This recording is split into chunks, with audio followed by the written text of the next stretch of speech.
Lovely people, I'm going to ask you to come a little closer. I know you're all back of the class types, but it makes it a little more cozy if you can join us closer to the front.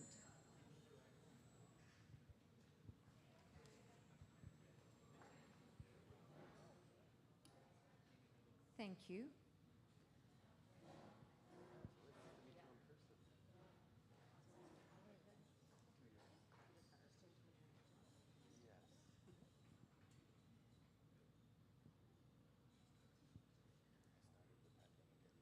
It is great to see you. Good afternoon, and what a treat to be in this magnificent space, about which we're going to hear more as this panel discussion ensues. But we've got a few small formalities before we get into that panel. My name is Catrin Owen. I am the Deputy City Manager for Communications and Engagement at the City of Edmonton, and it's my privilege to be the moderator of the panel discussion and to be your MC for this afternoon as the event proceeds.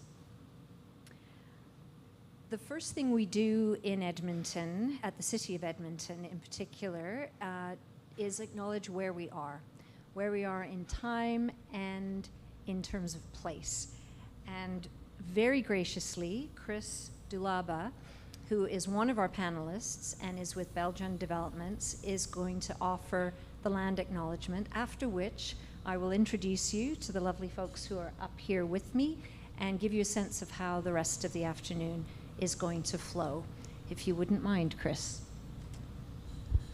Thank you very much, and thank you all for attending today. Looking forward to this little sort of fireside chat. I believe that's the way you stated it last week at our prep meeting. And very actually honored to do the land acknowledgement here. And this is actually my very first time doing this, so certainly bear with me and as we take on the maiden voyage of acknowledgement.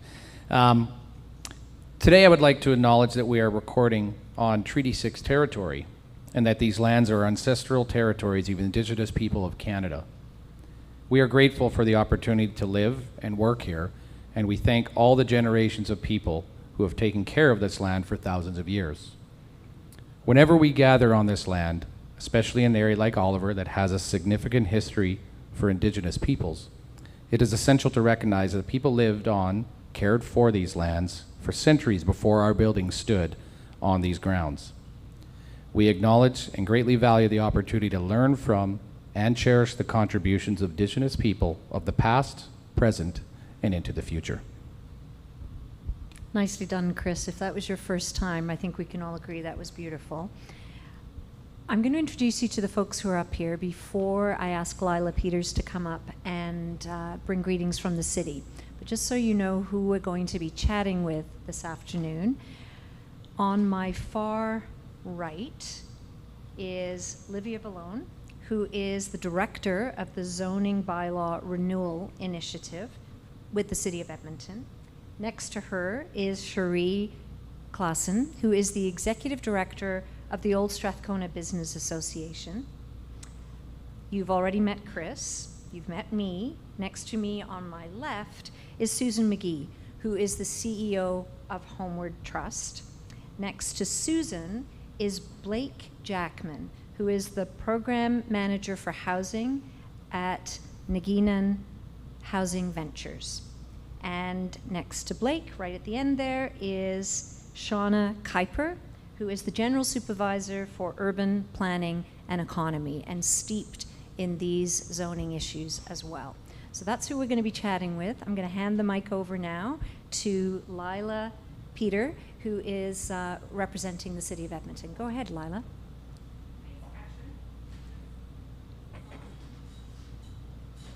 James, is that microphone live? Hello? There we go. Okay. Hi, my name is Lila, and I am the Director of Development and Approvals and Inspections with the City of Edmonton, and I'm here to bring greetings today. I'd like to thank Chris for that wonderful land acknowledgement.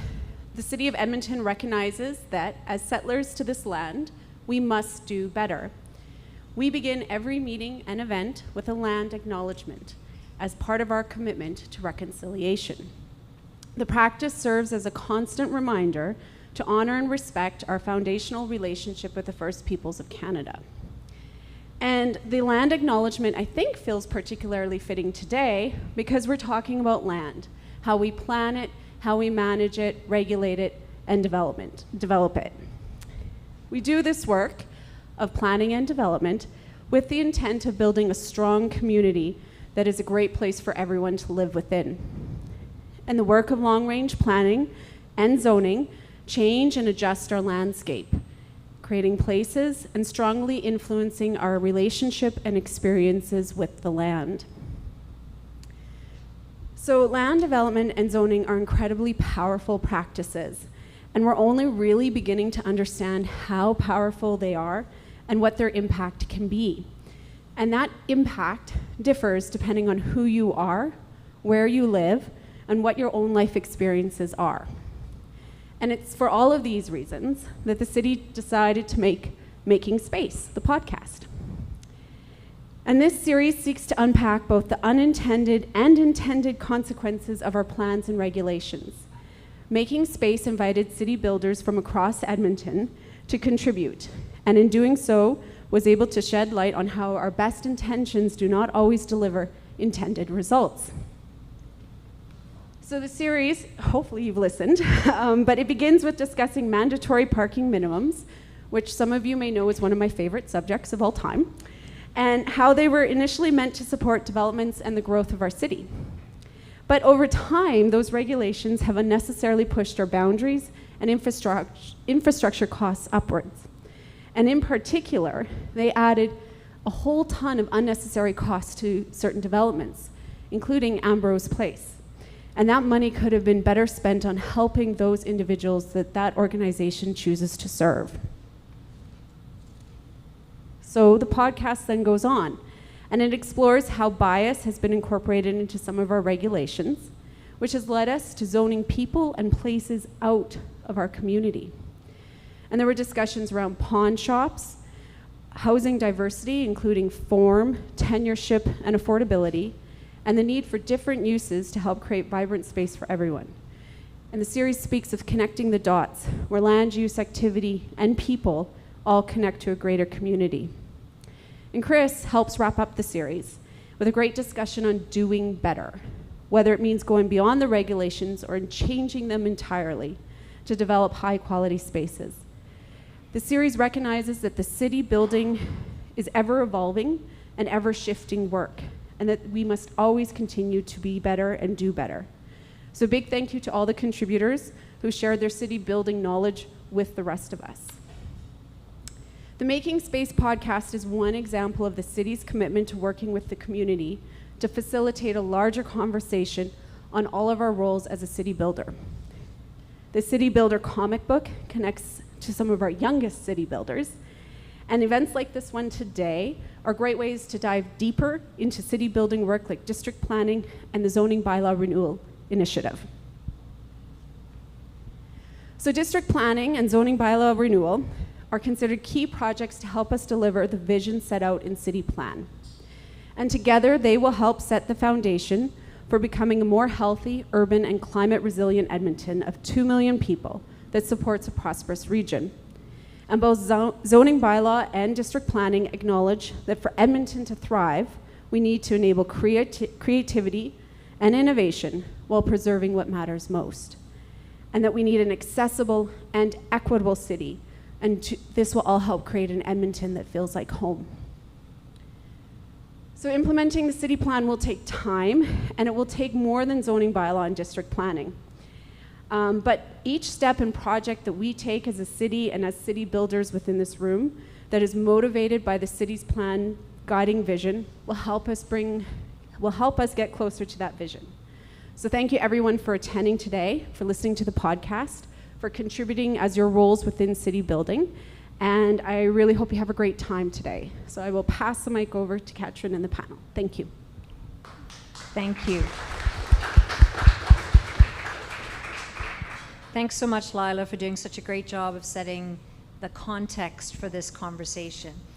I'm privileged to be one of the executive sponsors of the zoning bylaw renewal project, and to be completely frank, I didn't know anything about zoning when I got involved with this project. And I have since realized that it is a fascinating arena, and it has touched history in many, many significant ways. When you think about the Great Fire in Chicago, that was probably a zoning snafu. You know, the blacksmith next to the hay barn, or whatever the circumstances were. It is zoning that has kept us as populations of various places all over the globe safe historically, but it needs to evolve as we evolve. So let's kick off this conversation with a big, broad question, and I'm going to put it to you first, Livia. What is zoning at its essence, and why does it matter?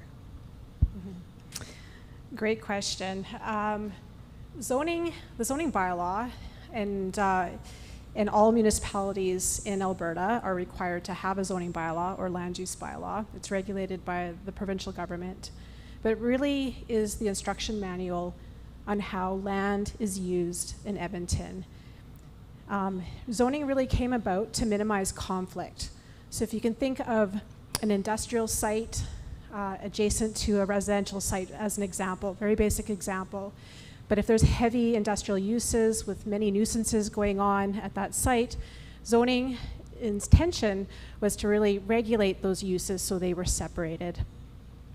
So it's to minimize conflict, but also to keep in mind the safety, the welfare of its citizens, the health of citizens, but also the protection and preservation of our environment is really important.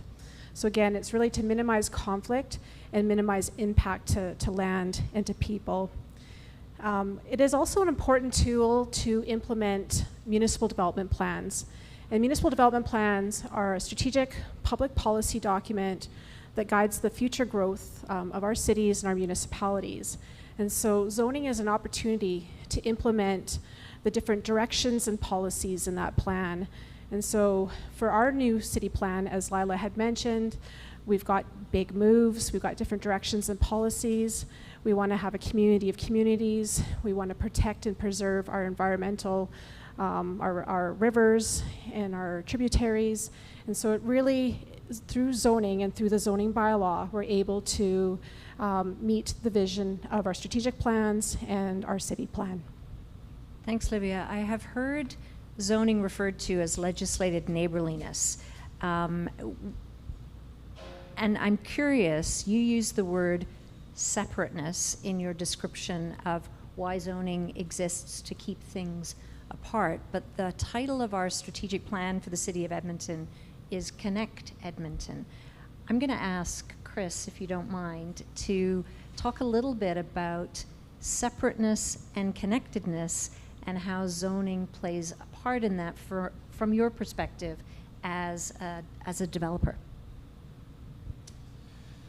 Well, I think first off, zoning establishes specific uses that can be developed on a certain site. And those uses are typically categorized in your common residential, commercial, industrial, institution/public. Those particular uses sometimes transcend the zoning or the designation. So you could do in a multifamily residential use, main floor commercial coffee shop, much like you could do a coffee shop in a commercial use. And so connecting people based through uses is really what it is. And there was a period of time where we saw a lot of those types of uses compartmentalized. Residential was strictly residential, notwithstanding maybe a minor home business. So if you had a small accounting office in your basement or, a seamstress or the whatnot. But over the years, we've realized that that type of segregation really wasn't conducive to building good neighborhoods and communities. And so we're starting to see this going back to actually the way land use used to be dealt with. Was mixed use was a big thing 100 plus years ago. And that was primarily a byproduct of how we got around. We didn't have automobiles. You had either trains and horse and buggy, which obviously trains could take you long distances, horse and buggy much, you could go longer, but it would take a lot longer time. And so a lot of these communities were developed really more of a mixed-use configuration, a more walkable configuration. And as we developed, and particularly the automobile became a lot more prevalent, we saw land uses correspond to that. And to an earlier comment, that Lila mentioned, that we started to develop our zones around cars, parking, wider streets, separated buildings, setbacks. And ultimately, I think we're starting to see that come back as we've learned the pendulum, I think, has swung too far in the wrong direction. And we started building cities for cars and that type of infrastructure versus people, which really is, I think, the fundamental purpose of a city, is to have a collection of people living and conducting commerce and recreation in one place. People who are connected to one another. Cherie, you didn't know much about zoning before your gig at the Old Strathcona Business Association. You've learned more than you ever knew. From your perspective, why is zoning important in your day-to-day work? Who would have thought I could talk about zoning 5 years ago? I am not an urban planner. I think I'll kind of jump off of what Chris said. The work of what our business association does, which we are actually a business improvement area, we're all about revitalization, creating vibrancy, and at the core of that are people. But what happens in the buildings with those people is kind of the heart, I think, of where communities are. So if you look at a place like Old Strathcona and White Avenue, it's got a very distinct feel, and a lot of that has to do with the land use. And you look at developers like Beljan, who are taking many of our beloved historic buildings in Old Strathcona and giving them a new breath of life. And I think if our zoning rules dictated them in a different way, we might not see as good of use of some of these beautiful heritage buildings. We also know that zoning needs to change with the market and how the market changes, and also how consumer and social patterns change. So a really good example I often think about with our buildings in Old Strathcona is they're really long and narrow. They were built for a certain purpose, 100 years ago, and the way retail and business works now is very different. So having smaller spaces and commercial unit sizes that are smaller is also dictated in zoning, which one might never know, but that's right at the heart of a lot of what we do. And of course, you've been innovative in your neck of the woods with alley development. There's all kinds of interesting things going on behind the scenes in Old Strathcona, and I think you've had a part in some of that too, have you not? Tiny little bit, okay. It's just creating those exciting, unexpected spaces where people can connect. I want to transition to talking about zoning and equity. And Susan, I'm interested in how you feel about how zoning regulations and policy over the years have impacted the shape of our city, particularly when it comes to housing availability and the kind of equity issues around who lives where and how they live. Thanks, Catrin. I think the fact that we're separating now the who versus the what more so and more intentionally, because when we talk about housing and zoning for Housing for One, the range, like when we talk about commercial and businesses versus housing, there's more nuance in maybe the type of business or the scale of business. But for the most part, housing, single-family housing in built form, haven't been as nuanced, but also particularly when we think of the who and the use. And now we're supporting individuals and we're providing housing for folks who are identified as, perhaps concerning to some in terms of what we want as an inclusive neighborhood. But zoning isn't, from a human rights perspective, where we should be talking about the who specifically.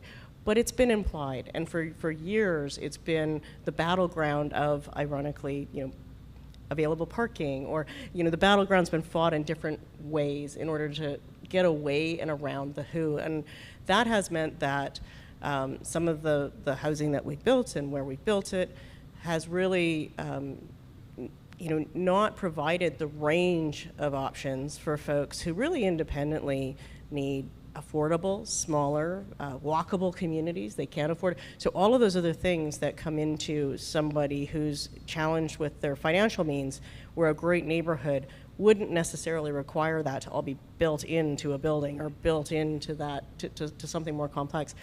All of those things have been our response. So we've ended up with less available in terms of a variety of housing and a range of housing, and a sector that's tried to pretzel around to try to figure out how to build with, historically build housing for those folks that need it so badly, as opposed to just being able to, have zoning that provides the clarity that housing is a right to everyone.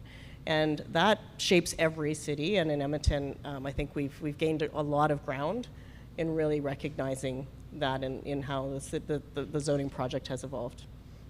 That's great. You talked about the tensions of zoning, and I, like many of you here today, have been at public hearings that feel a bit like a gladiatorial forum where people are really taking a very, very strong position against one another on a zoning question. Why is it, do you think, that we fight about zoning in 2022 in Edmonton? Or anywhere else in the world for that matter. Do you want to take that one, Shauna? I think, change is hard, and it's difficult, and fear. And I think just the fear of change, and we live in our homes, and we intend to live in our homes for a long time. And I think even about like my mother-in-law, who she should have left her home 5 years earlier than she did. And it's that fear of change and fear of, I like my neighbors and I don't want that to change.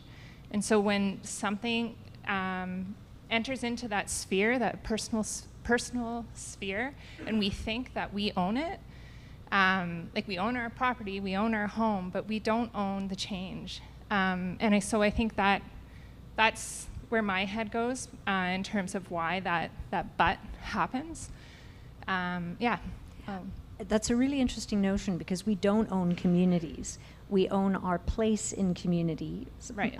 Many of us, but defining community is bigger and broader than... Yeah, and I also think about, and I can't remember if it was a conversation I had with Livia maybe last week, but just even the way that we regulated, or maybe it was on the podcast even, but how we regulated group homes versus seniors lodging. And like that division, even though the use is the same, like common kitchen, common amenity areas, smaller units, it's the same, but we regulated it differently, and we said it had to go somewhere differently. And so it's just, and that's where we regulate the users. Talk to me more about that, Livia. I am getting to the stage of life where the Golden Girls configuration of life seems imminently attractive. And that's been problematic, hasn't it? Tell me why. So in Edmonton, our first zoning bylaw was in 1933. And at that time, there's two main elements of that bylaw that was important. We had created a zone to preserve and protect the river valley, but then we also zoned neighborhoods basically to allow for single detached homes. And so the majority, and this happens across many Canadian municipalities, also in the United States, where we have the vast majority of our neighborhoods are zoned for single detached homes. And Canada is in a housing crisis now. We don't have the diverse housing options that people need. And housing costs a lot of money. Either you're renting or you're purchasing. And this comes down to supply. We do not have the supply of housing that is needed to house Edmontonians and the people that live in our communities. And so through zoning, because we regulated it and basically stated the form of housing that was permitted, we've not seen the diverse housing that we need in Edmonton. And so over time, and it was, Susan had mentioned this, we have made changes to our bylaw to allow for semi-detached housing, to allow for duplex housing, garage suites, garden suites, but we need to go further, and we need to allow cluster type housing. We need to offer a variety of housing options, and we also need to increase supply. So with the Golden Girls, we want that situation to happen, and we don't want to regulate that. We really should not care who is living in that unit, just as long as we're providing the units and the diverse housing in Edmonton.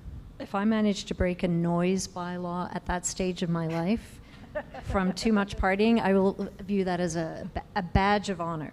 So you're going to get it sorted out just in time for me. This is great. Blake, I want to come back to equity and housing issues and the place that zoning plays in all of that. In your day-to-day work, what have you been up against? So some of the challenges in zoning and housing that we face are not only the neighborhoods that will accept housing to come in with a diverse community, which can be challenging within itself, but then once you are zoned and you have your housing built, you rise up with other challenges, like what kinds of bushes can go where. You're told which bushes you can put in front of your building, and they usually come at quite a large cost to the owner of the property. We look more from an Indigenous perspective as we also want our property to be beautiful. We believe in community. We believe in taking care of the land, not owning the land. So for us, we challenge certain ideas like that so that we can plant blueberry bushes and maybe poplar trees and willow trees, things that mean something to us, things that we heal with, things that we go to speak to, and to grow with. So our connection to the land and nature, they're really valid to us, and they really trump what a city wants us to portray ourselves as.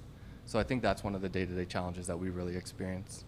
That's such a great insight. Who'd have thought that regulating plantings could actually be discriminatory and exclusive for certain people? That's really, really interesting.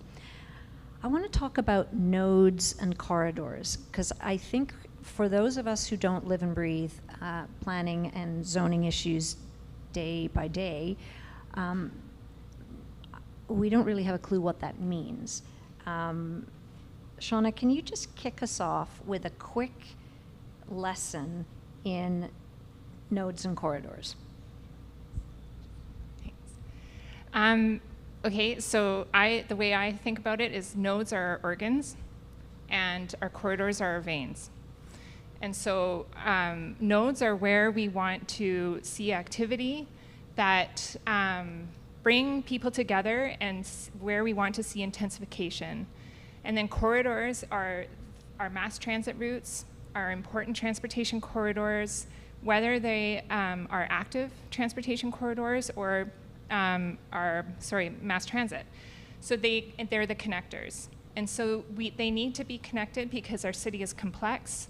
It's systems and networks, then they all need to be joined together. But it's where we need to be deliberate in terms of our investments, because we can't invest in everywhere. We're always in a state of constraint. But we have these areas of richness that we need to build upon and work with that momentum that we already have. I love that organs and veins analogy. That really works for me as a metaphor. Chris, you're in the business of making veins interesting and organs pump. How do you do that? There. Well, I mean, to Shauna's point, I mean, corridors and nodes have various levels to them. There are some that are major nodes that have a regional significance, down to really the community or block node. I would classify the building we're in here to be a community-oriented node. One piece of it, really a node is multiples.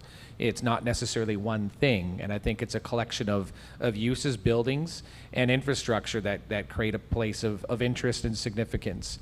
So yeah, I mean, from our end, I mean, we often try to identify what is the particular nuances or DNA of the specific corridor or nodes, and how do our investments respect that, I guess amplify that or enhance it, or sometimes create it. I mean, sometimes you have some, the fundamentals are in place. You know, a good example is here. We had a building that once was really a public utility. It was housed telephone equipment, but yet we had a surrounding area with density. We had the infrastructure with a bike lane, transportation route with a bus route next to us. But this building in itself was really kind of a single purpose, which is a utility purpose. And so for us to take it, reposition it, I think responded to the context, which in itself was already there. We didn't build the bike lane when we built this. We didn't add the density. We didn't add the bus lane or the bus route. Those are things in place that we looked at to leverage and to create this space and uses, I think, that complement and work collectively together. And I don't think anyone has ever looked at this since you did that fine work and thought, I wish it would go back to being a telephone exchange, a dusty building with nothing happening. Maybe some telecommunication engineers might think that instead of going to the other There may data. be some nostalgia. Why does this building work? Well, I think neighborhood context is huge. I mean, we've got a good demographic profile in Oliver. I mean, Oliver is one, I think, it might even be the dense or most populous communities in Alberta in the context of within a city. So certainly, I think that was one of the big things. You had a really good community, I think, that wanted and would support the types of uses we envisioned in this building. Not only that, you had a building that had character and a history. And for us, you know, one of the main reasons we're attracted to heritage buildings is because the history is there. I mean, all it is just a matter of uncovering it, and you create your brand and identity off of that. It's not like we have to hire an agency to come up with, well, what does this want to be? And what is it? And, you know, you just have to sort of look back to the archives and say, oh, it's a telephone building, and it was built in 1912, and it connected really people back then through the telephone. And we thought, well, this is a place we want to connect people through uses. And that was really it. It was sort of... It's still a point of connection. Yes. In a new way. That's exciting. Cherie, you help run a node, and you're on a big corridor, on the White Avenue corridor. Talk to us, please, about why nodes and corridors matter for you as someone who runs a business association. Well, I feel like White Avenue speaks for itself, but I think, you know, we look at our city as nodes, to Chris's point. They're places of interest. They're places that are destinations or amenities, hospitals, schools, or areas where there's a large concentration of commerce and amenities. The work of our business association and BIAs is about making a really diverse mix of uses so that the neighboring communities and visitors have a wide variety of reasons to come to our district. So a lot of what we do is, especially in Old Strathcona and White Avenue, we have this 24-hour economy of people that come, maybe not at 8 in the morning, or wake up a little bit later, but, you know, maybe 9 or 10 in the morning, and then they come for lunch, and then a different group of people will come for dinner, and then we get some people who come to theaters at night, and then we get the real late night crowd. And it's a fascinating environment where all of these different uses and all of these different people come just from these buildings along a major corridor that functions as a road, as a transit route. Hopefully we'll see some changes in that down the road, but it's really a destination of multiple uses, and it's strong because of that. It's resilient, and it's recovering from COVID because of that. And we also have another very dense, 4 or 5 neighborhoods surrounding us in the tens of thousands of people who rely on the businesses and the amenities in our area for their daily needs. I love how you've reminded us that if I want a gentle start to my day, head over there, not too early, have a coffee. It's a great depiction of that lovely part of our city. we've got microphones for the audience. So if there's any questions that are burning for you in the audience, this would be a time to stick up your hand and a mic will come to you. Melissa has a question. Thank you. I probably don't need a mic, but you just started off talking about city building, and what advice or what role do you see the average citizen playing in city building? How can they make a difference or be a part of this journey? That's such a great question, and we refer to Edmontonians as our fellow city builders. So terrific question. I'm going to ask Livia to kick us off, and then anyone else to weigh in. It's a really good question. I think a first step is get involved and educate yourself. I know with the zoning, it's a legal document, and it's very hard to understand. Even myself as a planner in this field for 25 years, I'm still asking the team, what does this regulation mean? And so I know with the renewal, what we're trying to do is create a document that uses much more plain language. We're going to be reducing the amount of regulations in the bylaw, using a lot of illustrations and diagrams. And so what we've done, as we're renewing the bylaw right now and wanting Edmontonians to get involved in the fall, we thought of things through like the podcasts, videos, looking for an information hub online. So really opportunities for Edmontonians, if they're thinking about getting involved, but maybe are a little bit scared to get involved, or thinking that they won't understand to be involved. We're looking for opportunities to educate and let them know why zoning is important and how it affects them. So I guess the first one for me is for us, the city, to provide that information and encouraging Edmontonians to get involved. Susan, do you mind speaking to why you think Edmontonians should give a hoot about zoning?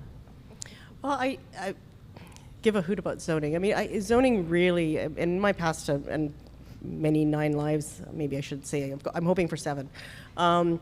But, you know, it shapes our city, and it's a really meaningful space in decision-making that has such long-term effects. And there's so many other ways that when we think about city and the whole language around make space, it's about inclusion and people. So in the shorter game, and when we talk about our communities, I've seen like the whole range. I've always lived downtown or in the inner city, and I've seen communities and neighbors and my own neighbors kind of hunker down and not really actively participate in our public spaces. I've seen how folks, when we look for too much formality, like we have to be scheduled around a meeting in order to show up for something, that creates a certain culture. And the stuff that I think has really impresses me, and we've seen some during COVID, is the spontaneity of using public space and participating. So, you know, my girlfriend Debbie Houle and Ann, I'm forgetting Ann's last name, she just, anyway, but they did a Macaulay porch project, and they had concerts and porches, and those kinds of ways when we get involved in being a neighbor, I think are really inspiring. And zoning doesn't have to create permission for that, but I think as we think you're all actively, you know, citizens, and you want to be active citizens.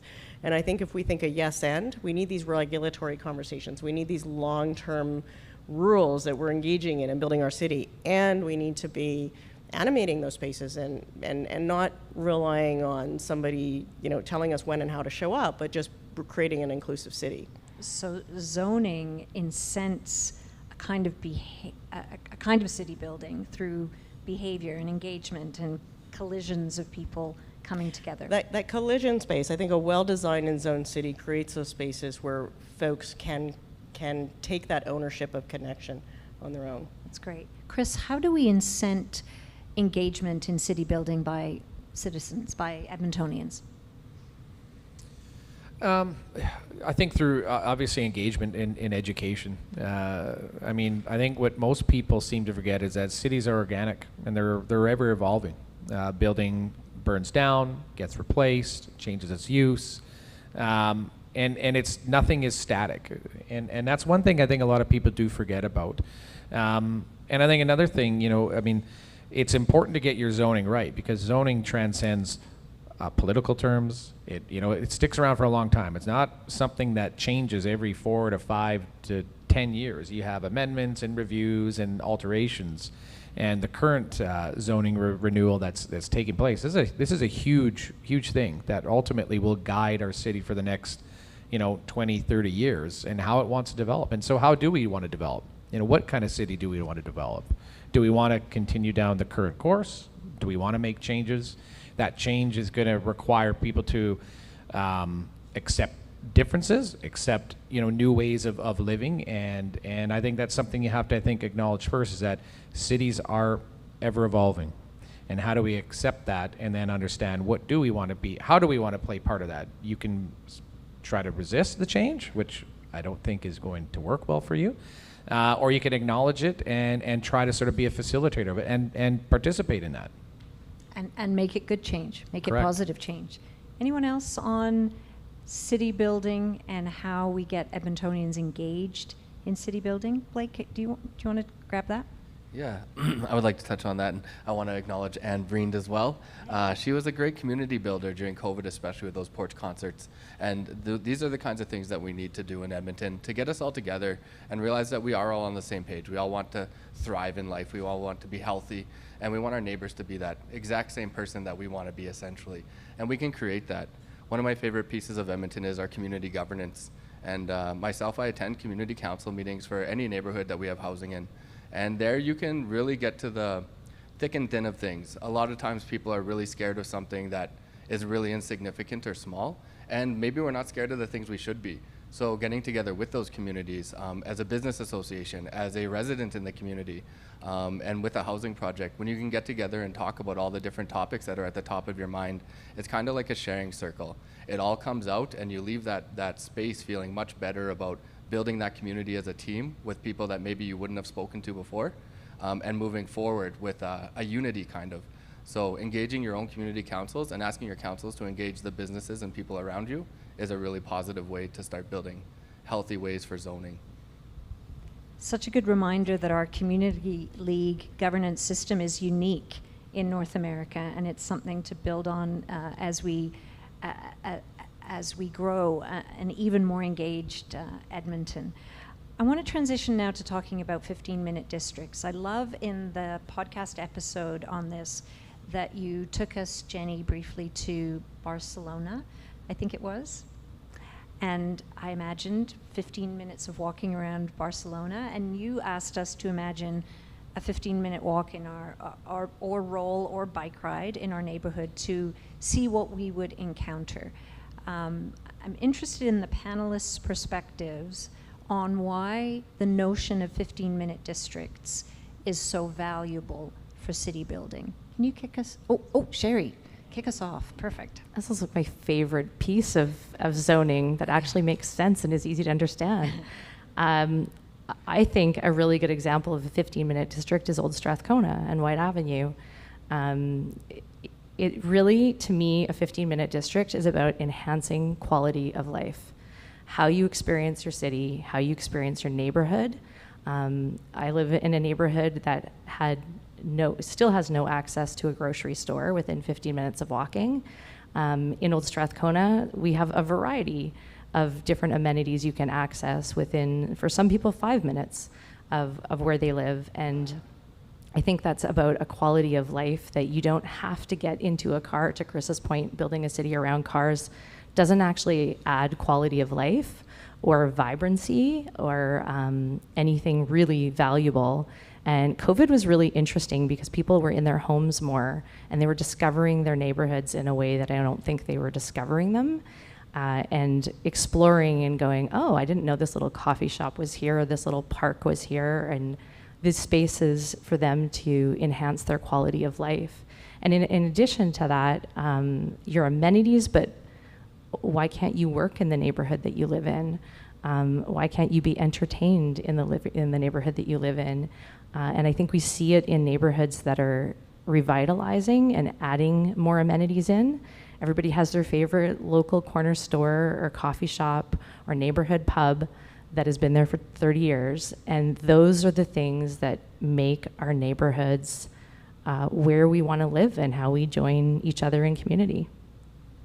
Chris, are 15-minute districts a driver of how you're thinking about about development, about Edmonton? I would say, yeah. I think we made the intent to invest in a lot of our existing core communities well before the nomenclature of 15-minute communities became sort of a thing commonplace. We firmly believed a lot of Edmonton and its core neighborhoods, maybe White Avenue, maybe 124th Street, downtown, had, a lot of things were already in place. It's not like you were waiting for it to happen, that the rooftops had to be built, the apartment buildings and density had to come, the commercial would have to sort of come once you had an established population. You had everything pretty much there. You knew what was kind of already happening, what was about to sort of happen within a very short time frame. Plus you had a lot of character and I always use this word authenticity that comes with existing buildings and especially heritage buildings. And so why not, again, for us it was almost low-hanging fruit, leverage that. And plus the fact that we felt, Edmonton really much was, it's a young city and the predominant built form happened post-1950, which was predominantly governed and designed around the automobile. And with that, just the separation of uses. One of the things that I find is really interesting and it relates to the zoning is the nomenclature we give to a specific use. The difference between asking, we want to build 10 townhomes here versus 10 row homes. People sometimes they hear the row housing. No, this is what I envision. I live next to a row house and blah, blah, blah, blah, blah. But townhomes or brownstones, same thing. But the way it's said, apartment housing versus multifamily housing. It's two different things. So the nomenclature and how it is how people often interpret it, and from there get a perception. If they perceive already, well, row housing, no, I know that, I've lived to we don't want it. That's a very easy sort of way of actually helping, I think, explain, or at least people to generally understand what the intent of that use within that specific zone is about. And then it boils down even to other commercial uses. How many times I've been in a public meeting and there's bar and neighborhood pubs as a use and we debate what that's all about for an hour versus if it was just food and drinking establishment. Most people say food and drink, what is that? Okay, well, restaurant, bar, oh, fine. But bar, neighborhood pub, and it's all of a sudden, is there going to be VLTs there? Well, I don't know. Maybe. Are there, same thing, condos. Yeah. Is it going to be renters? Because rental communities they're terrible to live next to. And it's, you get into those sort of debates.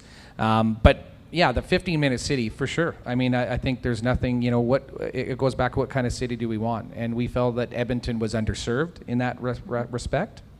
And so we developed around that, and we kind of really forged our own path to, I think, bringing, the importance of adaptive reuse. And, we want to talk about climate change and building a city that's climate resilient.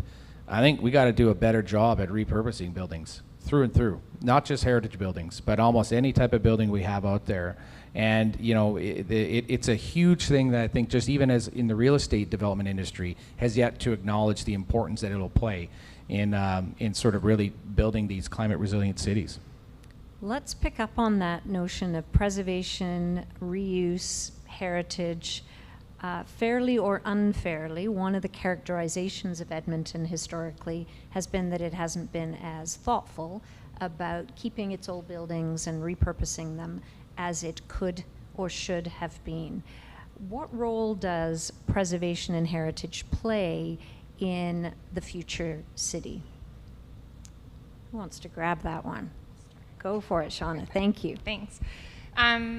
Yeah, and I think this building and the fact that we're here is really great because preservation doesn't mean that we have to stay in the same place. Doesn't mean stagnation. And we still need to celebrate our spaces and celebrate our history, but we really, really need to step back and ask whose history, who's built heritage, whose stories are we telling, and we're the city plan has really given us the freedom, not the freedom, but the whatever. We're asking those questions now, and it's really important that we do that. And because our history and the way that we have preserved our buildings, it's all been built form. It's all been buildings, and it's very, very much rooted in our colonial history. And so we need to be very critical of that moving forward, and looking for new creative ways, and also who's telling the stories and whose stories we're telling. And so I think that's something that I'm really excited about, that we're venturing on that path now. And I look forward to it. On heritage and reuse and the beauty of old buildings, go for it. Do you want to take a quick stab at this? Because I'm going to go on and on and on, as I usually do. So I'll let you. You could have the airtime. Sure. Yeah. As a non-developer, the importance of heritage buildings, and I think, Shauna, your point is really interesting, that maybe that perspective isn't shared enough. I mean, the heart of Old Strathcona, this is this debate forever around pro-development, pro-heritage. I remember being asked that early days in my job, and I don't see them as like they're not different. They're not two separate things. I think they can be work in harmony. And I think when we see developers and landowners looking to revitalize old buildings, it's about giving them a new future and a new, like, rewriting, not rewriting, but giving it an opportunity for a new story out of that building. So the Strathcona Hotel has 100 years of history in it, but now we can have another 100 years of history in a different way. It's not a hotel anymore, because maybe that's not as irrelevant of a use right now. And I think we're seeing so much of that with our heritage buildings, some that are being turned into, breweries, and we see old warehouses that were just not interesting buildings becoming cool breweries. And we're just seeing really interesting development on some of these old heritage buildings, getting additions onto the back of them, as we were talking about alley development. So now we've created, a whole new story of this space that in a lot of ways I think is similar, because when you look at the history of places like Old Strathcona, it was this hub of activity, and we're just wanting to bring it back to that hub of activity, but just maybe in a little bit of a different way.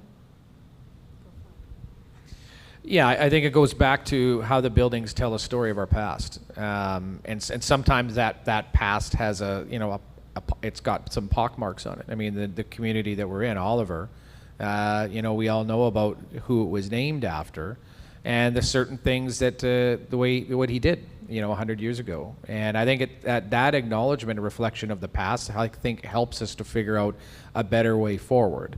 And so, is that through just by adaptive reuse of a building?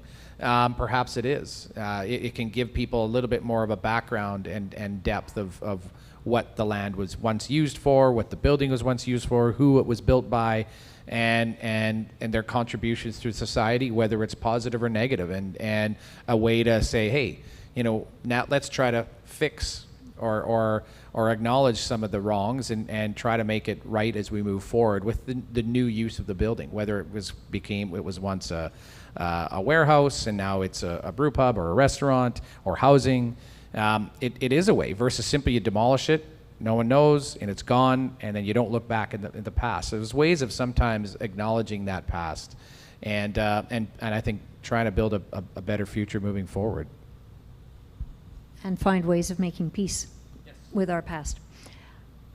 I'm going to just check in with the audience to see if there is anybody who wants to ask a question. Punita, go for it. Microphone is right behind you. Thank you. Hello, everyone.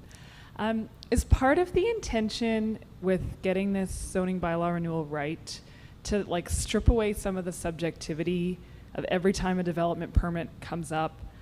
And how do we get away, there's the use, and then there's the nitpicking that happens around the exterior finishings and the materials that get used and what gets planted, and is the city's intention to just stop all of that? Or how do we strike the balance between getting the right things built, need to get built, the city getting out of the way, but not also telling communities you don't have a say anymore in what gets built in your community? Great question. And for those of you who don't know, this is Punita McBrien, who is the executive director of the Downtown Business Association. Livia, what's the answer? So our current zoning bylaw was comprehensively redone in 2001, so just over 20 years. And in that 20 years, the zoning bylaw has more than doubled in size. So we went from 400 to 800 and some pages. And this is not including all the direct control districts that we have. And direct control districts are like specialized zoning, contract zoning, a set of regulations particular for a parcel of land that our council approves. So it's doubled in size in 20 years. And this means we're micromanaging. We're micromanaging every aspect of development. There's been a little issue, a noisy air conditioner. Okay, let's regulate air conditioners. Oh, there's a little bit of overlook in my yard. Let's regulate window placement. And so over the years, we've started to micromanage every parcel of development, which then means we don't have an effective bylaw. We're seeing extended timelines. We're seeing more variances. We're seeing more appeals to our appeal board. We're seeing uncertainty. People want to invest in land, maybe create something really innovative, fabulous that would create these fantastic places for people to come to, but they're scared to because they don't want to invest the money because it's uncertain if they'll get it approved or not. So the lens of the renewal initiative, and we have direction right from the city plan, is to really streamline and have a more efficient regulatory bylaw. So as we're drafting the bylaw right now, we're looking at every regulation and really thinking through what is the purpose of this regulation. We created ourselves an equity toolkit to take an equity lens to every regulation. What is the impact of this regulation on Edmontonians, or marginalized Edmontonians? And so really looking through, we also created ourselves a decision informing tool just to really, is this in alignment with our city plan? Is this alignment with good, planning practices? And so really taking good analysis as we're drafting the bylaw and figuring out what's important to regulate and what's not important to regulate. And this is going to be a big shift for our communities, Edmontonians, and even our city council. And actually internally as well, as we are engaging internally on it, like, oh no, we got to regulate this because we had a complaint about it. And so we're really working through that right now.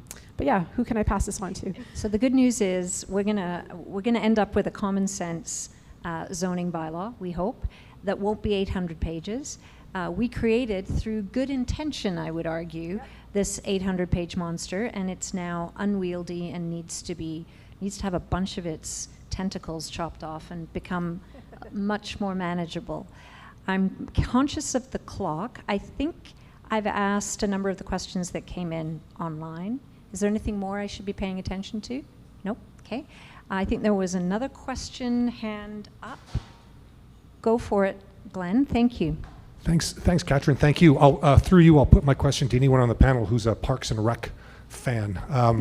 There's that delicious scene in season 1 where the Amy Poehler character comes face to face with the fact that people would rather have a pit in their neighborhood than a park. And I'm wondering what your versions of that is. What are the real world obstacles, whether from developers or from government or from residents, that really stand in the way of realizing this vision that you've all shared today? I was going to pose a closing question for everybody to weigh in on. I think you just did it for me. It's perfect. Thank you. Shauna, real world obstacles, pit or park? One thing? You can't have 800. You have to pick one. Oh, well, I don't really know how to answer that question very well, but I think sometimes we're in our own way. We need to keep an open mind. We need to be willing to make really difficult decisions. And we also need to be easy on ourselves and accept that we might not get it right. So in terms of getting things out of the way, I think we may not get 100%, well, we won't get 100% of the things out of the way. We will still get some things wrong. So I think I'm going to stop. Let's go to you, Blake. What gets in the way of making space great? I think one of the greatest things about the city is the diversity in it. And that diversity also comes to neighborhoods, and everybody has a different idea of what home and community feels like to them. So I think engaging with each other as a community, what can you let go from your own personal belief structure, and what are you willing to take on to open up to somebody else having their way in that community as well. So it takes lots of engagement, it takes lots of open conversation, and you have to remain humble. You have to humble yourself going into these conversations, knowing that it's not your way or the highway, it's going to be a group effort. And I think as humanity, we haven't figured that out yet, but I think conversations like this definitely help us get going in that right direction. That's so great, Blake. Conversation, not confrontation. So really changing the arena for how we make space together. Susan? Yeah, I would certainly agree with what's been said. I think in a really practical way,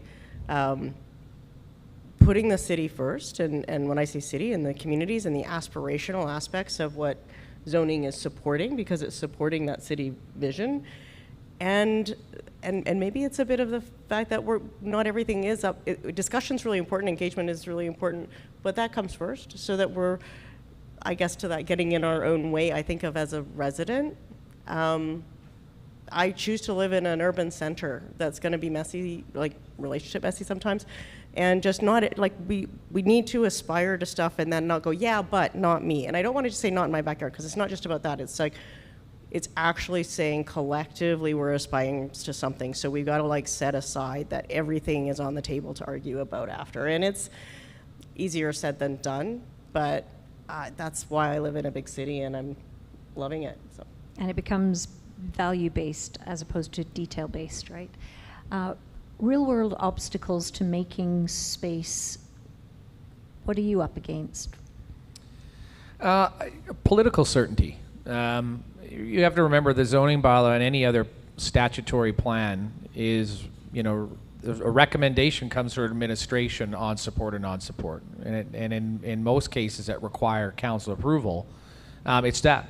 Irrespective of what administration may or may not agree with a specific application, council has at their discretion to abide by these policies and directives based on what they hear, whether it's from their community or other means to support. So as a developer, political certainty is huge. And having a general understanding of that, and just to ensure that if you are going to make these big changes, which was basically being set up by virtue of the city plan itself, and the subsequent planning documents, maybe district plans and zoning, will get political support when the rubber hits the road. It's really the implementation of all these high-level documents is whether or not it's going to be a success or not, and that's the politicians make those decisions. And that's a combination of certainty and courage, right? How about you, Cherie? What are you up against in terms of making space? I'm going to go back to, I think, what I've seen when it comes to development and land use, going back to something I think Blake even said, and Susan, is just about this threat of change. And Shauna said that too. So I think, as we're growing to a city of 2 million people, there's going to be changes. So what do you want your city to be? And what kind of people can live in it? They can be next door to you. There can be a business next door to you. And what do you want that city to look like? And what do you want that quality of life to look like? I see innovation getting in the way. We have really cool developments that could happen, that could be really innovative, that could be providing places for startups and entrepreneurs because it's affordable, or a place for someone's first home that has never been able to afford a home before, but people's fear of what might happen gets in the way. And I would love to see what our city could do, and the creative people that are here already could do in our city to create really innovative spaces and buildings for people who are creative and innovative. There's a bunch of C's emerging here: compassion, certainty, courage, collaboration, creativity. Bring us home.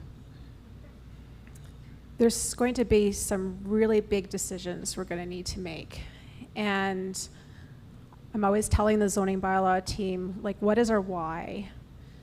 And our why is being a connected Edmonton.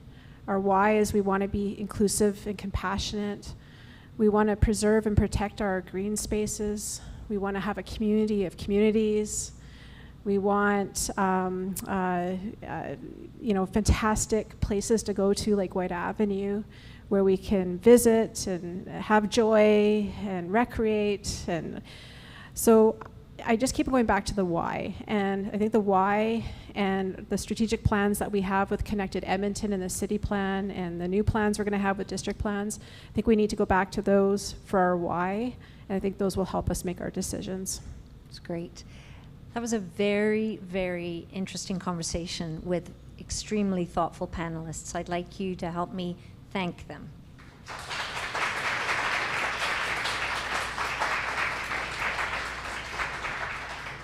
And we are not in a rush to leave this beautiful space. You can mingle, there's food, there are beverages at the bar, coffee and tea and all kinds of things. And it was good of you to pry loose time in your busy schedules to be a part of this conversation. So not only a thank you to the panelists, but a thank you to you as well. If you haven't listened to the 5 fabulous podcast episodes called Making Space, please do so. Available on wherever you get your podcasts. I was listening on Spotify, and wherever you go to listen, you'll find them. They're really interesting and open up all kinds of interesting ideas about how we will truly make Edmonton a connected Edmonton. Thanks for being with us, and enjoy the company of one another over the next half an hour or so. Thanks.